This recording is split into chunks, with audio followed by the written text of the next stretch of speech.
This week and for the next 3 weeks we're going to look at finessing queens, and for this video we're going to look at ace, king, jack combos all stacked in one hand.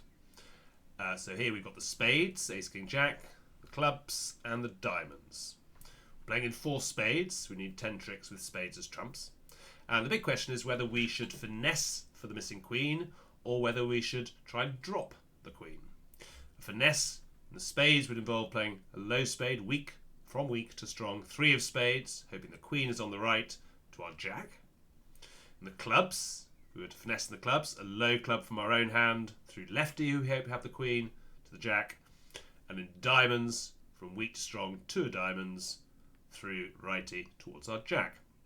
So the question is the finesse more likely to work, or should you go for the drop? The drop means banging out the high cards and hoping the queen will fall. Well, the motto here, sort of a priori odds with no inferences to draw on, and there are no inferences in this hand, it's a one-sided auction, is 8 ever, 9 never. What that means, 8 ever with up to and including 8 cards between your 2 hands. The odds are strongly in favour of finessing. With 9 or more cards, the odds are slightly in favour of going for the drop. If you think about the diamonds, for instance, with 8 cards, if they divide 3 and 2, is the queen more likely to be in the 3 or the 2? Well, in a way, it's 3 to 2 times more likely to be in the 3 than the 2, and therefore is unlikely to fall under the ace-king. So, 9 or more cards, let's go for the drop. Up to including 8, we'll go for a finesse. So what's the plan here? Plan here is to draw the trumps. Once we've drawn the trumps, should we go for the clubs or should we go for the diamonds? Well, the club finesse, if it works, great, but nothing is gained other than the finesse itself. Whereas in the diamonds, we also have length, so that whether the finesse wins or loses, we would hope to establish length, and length winners can then be used to throw away potential club losers. So, let's crack on. Win the ace of hearts, encouraged on the right. Then low spade, king. We're going for the drop, we're not finessing. Ace, good news, the odds work in our favour.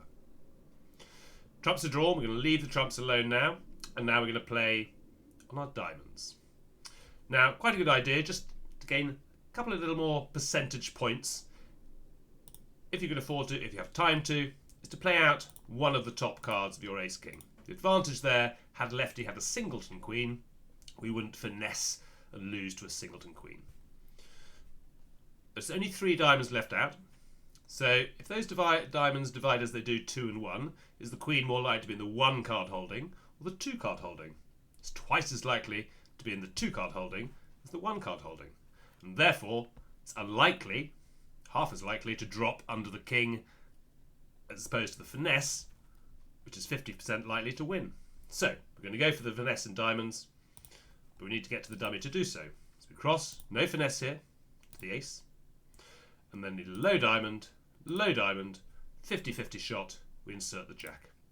Even if that loses, we're still on course to create length winners. Happy day for finessing, good news. Now we can bang our king down knowing there's only 1 diamond left out. And now we have 2 length winners on the dummy.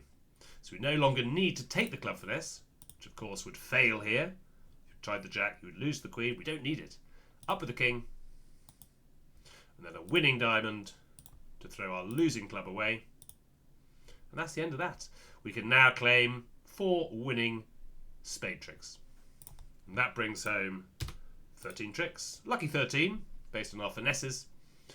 But the moral of the tale here is when you're wondering whether to finesse for a queen, with 8 or up to and including 8 cards, and the fewer cards you have, the less likely the queen is to drop. With up to and including 8 cards, always finesse for that queen. With 9 or more cards, the drop is slightly more likely. I'm not going to say never. Never's just kind of use it to rhyme with ever, really. So never is a bit of an ish. 8 ever, very much so. 9 never. We'll see later in this series, it's not always the case.